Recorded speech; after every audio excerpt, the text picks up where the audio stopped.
নমস্কার। আজকে একটা অদ্ভুত উপায় আপনাদের বলবো। এই উপায়টা যদি আপনারা মেনে চলবেন, অতি অবশ্যই আপনার জন্ম ছকে সব কটা গ্রহ আপনার ভালো হবেই হবে, ভালো ফল দেবেই দেবে।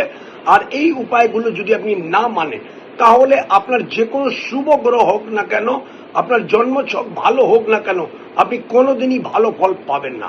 যারা নিজের মা বাবার সম্মান করে না, বা যারা নিজের মা বাবাকে খুশি রাখেন না, তাহলে তাদের জন্মছকে যতই ভালো গ্রহ হোক না কেন, কোনো দিনই তারা ভালো ফল পান না।